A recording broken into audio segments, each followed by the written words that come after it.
Hello and welcome to our newscast. Coming to you live from Seoul, I'm Laah Hyun-kyung. Our top story this afternoon, a couple of small theaters in the U.S. say they are willing to screen the movie The Interview. Sony Pictures was more than happy to take them up on the offer, but the country's biggest movie chains are still reluctant. For more on this story, here's Ji Myung-kil. In what some are calling a victory for Hollywood, Sony Pictures says it is now going to release The Interview, a comedy film which depicts the fictional assassination of North Korean leader Kim Jong-un in some U.S. theaters after all.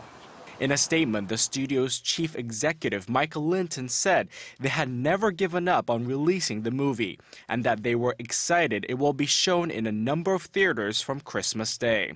One of the stars of the movie, Seth Rogen, tweeted that the people had spoken and freedom had prevailed. The New York Times reports that the biggest theater chains in the U.S. are still unlikely to screen the film, but Sony will likely be able to patch together distribution in 200 to 300 smaller independent theaters. Representatives from the 4 largest theater chains in the U.S. have declined to comment, only saying that negotiations over the film's release were ongoing. A week ago, Sony scrapped the release of its $44 million film after their systems were hacked and threats were made against U.S. movie theater chains. The cyber attack was blamed on North Korea, and the threats of violence caused major chains to pull the film due to security concerns. The Interview has been at the center of escalating tensions between the U.S. and North Korea, with Pyongyang denying it has anything to do with the attack. The White House said President Barack Obama welcomed Sony's decision, as America is a country that believes in free speech. He had earlier criticized Sony's initial decision to cancel the release. Sony Pictures says it will continue to secure more platforms and more theaters so the movie reaches the largest possible audience in the U.S. Ji Myung-kil, ARIRANG News. A U.S.-based research group says North Korea's internet connection was partially down again on Wednesday, Korea time. That comes a day after internet access was totally blocked for some 10 hours. A clear answer on who or what may have caused the outage isn't known yet, but what's clear is that the U.S. is not saying much about its possible involvement. For this, here's Shin Se-min. The U.S. State Department is sidestepping questions on whether the U.S. had a hand in North Korea's internet outage on Monday. Spokesperson Marie Harf told reporters that there was no new information to share about the issue, but added that U.S. President Barack Obama had spoken about the potential responses separate and apart from what we've seen over the past 24 hours, and that it was up to North Korea to address the state of their internet. Tuesday's press briefing came a day after Harf indicated that not all U.S. responses to the hacking would be immediately evident. President Obama repeatedly vowed of a proportional response to what he called the cyber vandalism on Sony. The U.S. is reportedly weighing a new round of financial sanctions on Pyongyang that would target the banks and trading companies used by leader Kim Jong-un and other North Korean officials. The U.S. is also reviewing whether to put North Korea back on its list of state sponsors of terrorism. However, such measures would largely be symbolic. North Korea is already among the most heavily sanctioned countries on earth, and Harf said there wouldn't be a large practical effect of additional sanctions. Shin Se-min, ARIRANG News. And now on to other stories we are following. Hyundai Group Chairwoman Hyun Jong-un and members of the Kim Dae-jung Peace Center crossed the inter-Korean border earlier in the morning. They were invited by Kim Yang-gon, North Korea's top official in charge of South Korean affairs, to visit the Kaesong Industrial Complex.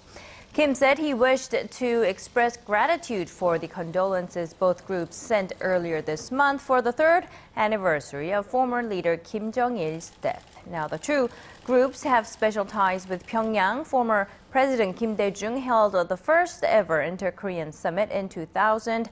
Hyundai Asan ran a joint tour program to the North's Mount Kumgang resort until 2008.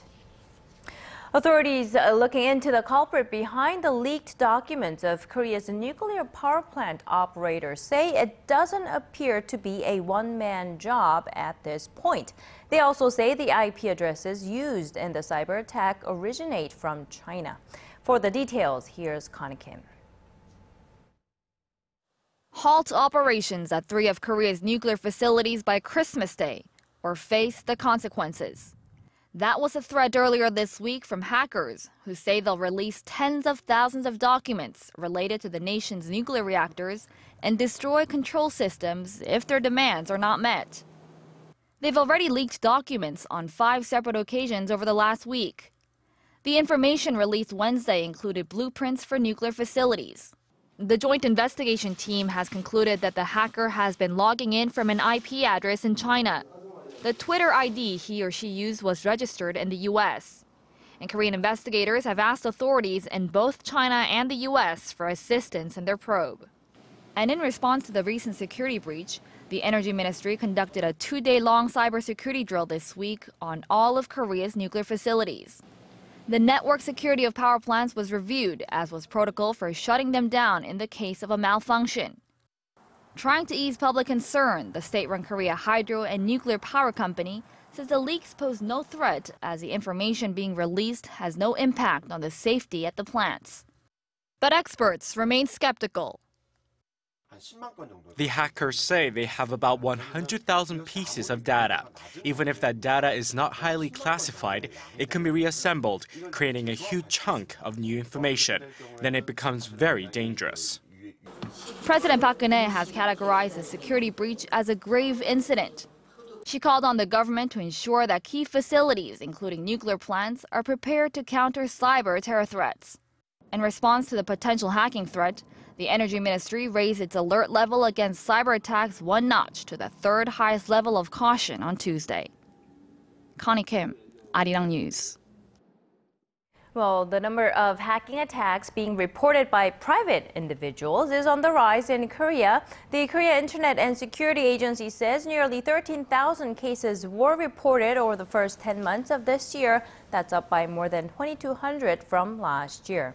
An official from the agency says, though, that it's not the number of hacking attacks themselves that are on the rise, but that more people are reporting their cases because they are more aware of the threat now. He added that the number of attacks detected far exceeds those that are reported. The number of phishing sites that impersonate banks or government organizations has also spiked by more than 600 to nearly 9,000 this year.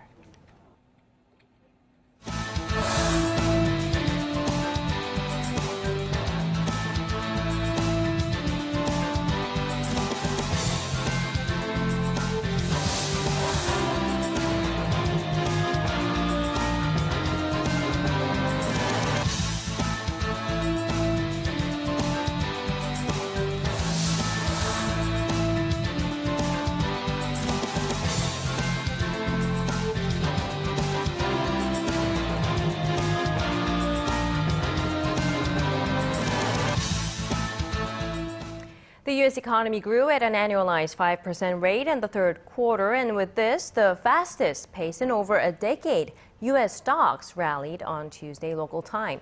Experts say the world's largest economy will gain momentum next year. Kim Ji-yeon tells us more.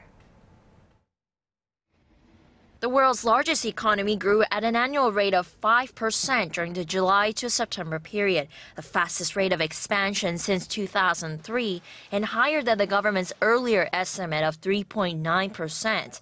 Economists point to strong consumption, especially on healthcare services. Consumer spending jumped 3.2%, its biggest jump this year. 2/3 of the U.S. economy is related to consumption. And history would suggest that business investment lags consumption or lags economic growth. So if the overall economy is starting to accelerate, then 2015 could also be a fairly strong business investment climate. The data boosted stocks on Wall Street, lifting the Dow Jones above 18,000 for the first time ever. The S&P 500 also closed at a record high. growth projections in the fourth quarter are expected to record an annual rate of around 2.5% and 3% next year, putting weight that the U.S. Federal Reserve will stay on course and starts raising interest rates by mid-2015. Boosted by the strengthening labor market and falling oil prices, consumer outlays are expected to help cushion the U.S. economy from uncertainties in China and the Eurozone and a recession in Japan. Kim Jong-un, ARIRANG News. Now on to the Korean economy. Despite the government's expansionary fiscal and monetary policies, consumer sentiment in the nation isn't getting any better. It dipped to a 15-month low this month. Experts point out that the trend could make more consumers close their purse strings. Kwon So-ah explains. Korean consumers are not feeling too good at the moment, with the nation's consumer sentiment dropping for the third straight month in December. The Bank of Korea says its consumer sentiment index stood at 102 this month, a 0.1 point drop from the month before. It now stands at a 15-month low. A reading above 100 does indicate that there are more optimistic consumers than those who expect economic and living conditions to worsen. Experts say that to tackle sluggish domestic demand, more needs to be done to raise consumer confidence, so businesses are encouraged to invest. Consumer confidence now is even lower than right after April's deadly Seoul ferry sinking. The government's monetary policies seem to have improved conditions in August and September, but despite another rate cut in October, things are worsening, raising concerns that planned structural reforms may not have been that effective. When interest rates fall, typically we want people to borrow more, to consume more, buy more housing or invest more. But because we have such a high debt for households, they're not really borrowing that much to spend. So that path toward higher consumption and higher investment is very weak right now. The central bank says external factors such as falling international oil prices and Russia's currency crisis are also dragging on Koreans' consumer sentiment. Kwon So-ah, ARIRANG News. Instead of going the conventional route, more businesses are starting online first before going offline. One of Korea's biggest online shopping sites, Interpark, opened a toy shop in southern Seoul earlier this month and a 400 square meter bookstore in central Seoul in October. Home shopping malls like CJO Shopping also opened a clothing store in Seoul earlier this month. And that's not all. GS Home Shopping also plans to open temporary pop-up stores at least once every few months. Experts say the boundaries between online and offline shops are blurring as companies try to take advantage of the public's interest in both styles of shopping. New figures show Korean stocks yield some of the lowest dividends for shareholders compared to other global markets. According to Bespoke Investment Group, Korea's stock market dividend yields over a year period ending in July ranked at the bottom compared to other major markets at a mere 1.1%. Now that's a third of the average of the 22 countries surveyed. Emerging markets like Brazil and China yielded more than the average of 3%. Meanwhile, the US, Japan, and India marked less than 2%, but that was still above Korea.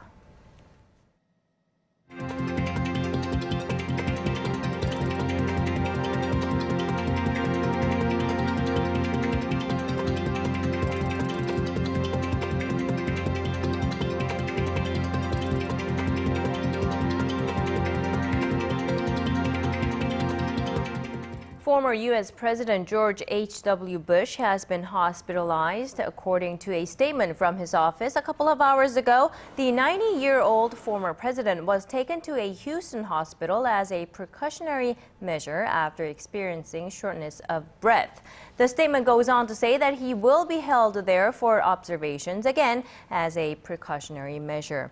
Now, the Bush served as the 41st president of the United States, and he is the father of George W. Bush, the 43rd president of the United States. President Barack Obama has sent his well wishes for a quick recovery. The elder Bush was hospitalized back in 2012 with bronchitis, but recovered within 2 months. Islamic State militants have a goal of, quote, religious cleansing by murdering. That's what the first ever Western journalist who returned from observing the militant group firsthand says. Connie Lee reports. The first ever Western journalist to have direct access to the Islamic State in Syria and Iraq has returned with a strong warning about the militant group. Has the power of a nuclear tsunami. It's incredible. I was so amazed. I couldn't understand this enthusiasm. In an interview with ABC News and BBC Radio, the 74-year-old German journalist who traveled with the militants through territories they control says their official philosophy was brutal religious cleansing. We will conquer Europe someday. We will for sure. We'll kill 150 million to 100 million, 500 million. The journalist describes how he saw hundreds of fighters from all over the world arriving in IS territories each day to join the group. He says he's pessimistic that any Western country will be able to stop them. The inside look comes on the heels of a report from Amnesty International, which shows the horrifying reality that women and girls face under the Islamic State. The report says hundreds of women, especially from the Yazidi tribe, are tortured, sexually assaulted, and that girls even younger than 14 years old are held as sex slaves. I am hungry, but it's better than getting sexually assaulted. I can take it all, but I just can't bear the thought of young girls being raped. Across Syria and Iraq, in the midst of rubble and destroyed buildings, are the tens of thousands of Yazidi refugees who have fled the violence of the militants. Connie Lee, ARIRANG News. Over in Ukraine, the parliament voted in favor of eventually joining NATO. The parliament, which is firmly controlled by a pro-Western majority, backed the move by 303 to 8. The historic step follows Ukraine President Petro Poroshenko's pledge to put the nation under Western military protection. However, it remains unclear whether Ukraine will join NATO, mostly because of strong opposition from Russia, which views the move as a threat to its own security. U.S. Congressman Mike Honda is known for his activities to resolve the issue of wartime sexual slavery by Japan, but he says talking to Japanese Prime Minister Shinzo Abe about that issue is a waste of time. So what is the alternative? Hwang Sung-hee tells us what Honda said. Representative Mike Honda says it would be a waste of energy and time to put pressure on Japanese Prime Minister Shinzo Abe about Japan's wartime sexual slavery because he has no interest in resolving the issue. In an interview with Seoul-based Yonhap News Agency, Honda said South Korea and the United States should increase pressure at the grassroots level and make them understand that this is a necessity for Japan to do in order to become fully accepted. Honda added the Japanese population, over the last 2.5 generations, has been ignorant about the country's wartime crimes, since their government has not been teaching children about it. The congressman recently made a 5-day visit to Korea and met with some of the surviving former sex slaves as well as President Park Geun-hye. Honda played a leading role raising U.S. awareness about the issue, including making House Resolution 121, which urges Japan to formally acknowledge, apologize, and accept historical responsibility into a law. Saying that time is running out for the elderly victims, Honda said he's open to taking fresh action in Congress. But Honda said it is time for the White House and the State Department to turn up the heat and turn the screws on Japan for a sincere apology. However, with his landslide victory in recent snap elections, experts expect Abe to walk a clear path of an ultra-right-wing leader who wants to see Japan restored to what he believes was its wartime greatness. Hwang Sang-hee, ARIRANG News. And now shifting gears a bit, if you are in Korea, especially in the capital Seoul, you couldn't have missed the Christmas decorations on the streets. Our Im Yoon-hee takes us to a street that takes the Christmas spirit to the next level and also tells us the history of Christmas decorations here in the nation. Take a look.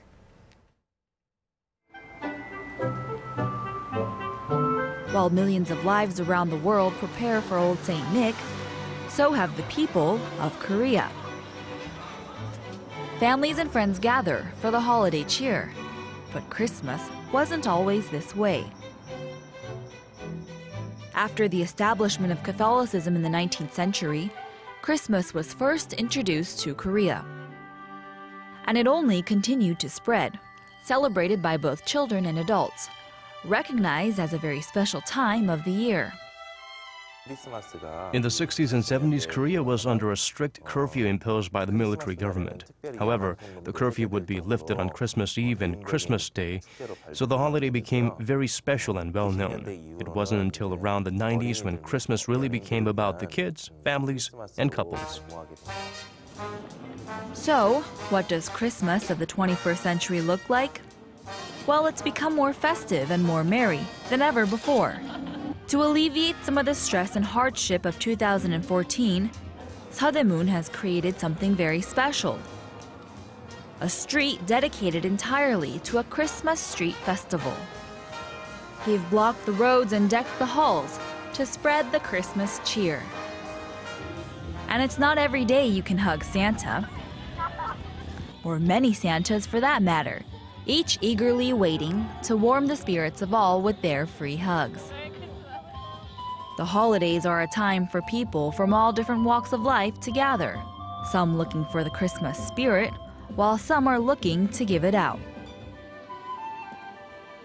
From coloring ceramic figurines with your family, to making hand-punched and printed Christmas cards with friends, a row of festive do-it-yourself booths await to entertain those passing by. And of course, Christmas wouldn't be the same without a tray of Santa's favorite cookies. Each dollop of frosting and ornate decoration precisely placed by hand. Because Rudolph once told me that Santa likes his cookies homemade. Once the sun goes down, the party isn't over. Bright lights and twinkling stars ignite the skies. Christmas is definitely in the air. But as this is a festival of a rather special nature, you can't forget the music. And it doesn't always need to be all prim and proper. These musicians are here with a rock and roll of a good time for an audience ready to dance the night away.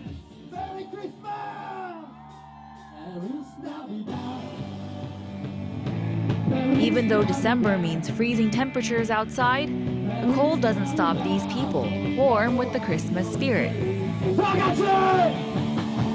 Under a festive night sky, it's time to jingle all the way, because this year there's a Merry Merry Christmas waiting for you. Im Yoon-hee, ARIRANG News.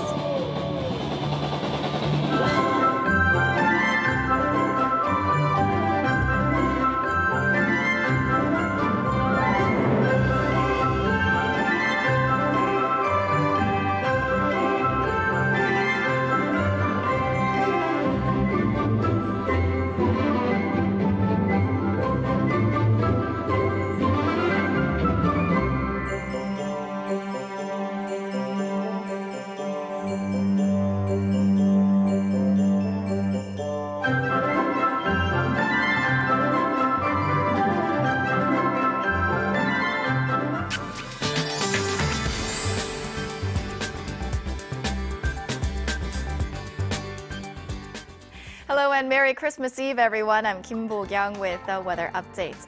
So we kicked off the morning with light drizzles falling here in Seoul as well as other parts of the central regions. Conditions have cleared up for the most part, but some regions, including both Chungcheong provinces, may continue to get light showers through later tonight. It's not the guest we'd want for Christmas, but fine dust is back. Levels are currently at around 113 micrograms per cubic meter, which is about 3 times the normal levels here in the capital. So those with respiratory problems must take caution. So far today has been a mild winter day, but it looks like cold air will move in later tonight. So morning lows on Christmas Day will dip to -6 degrees before rising to 3 in the afternoon, which should be comfortable for spending time outdoors. Other than that, moderate winter weather conditions are in store for the rest of the week. Here are the readings. Seoul makes it to 7, that is. Gwangju hits 9, Busan reaches 12. On to other regions. Jeju peaks at 13, Dokdo hits 8, Kumgang dips to -3. Those are the updates I have for you now. Wish you a lovely Christmas Eve, and here's a look at the international weather.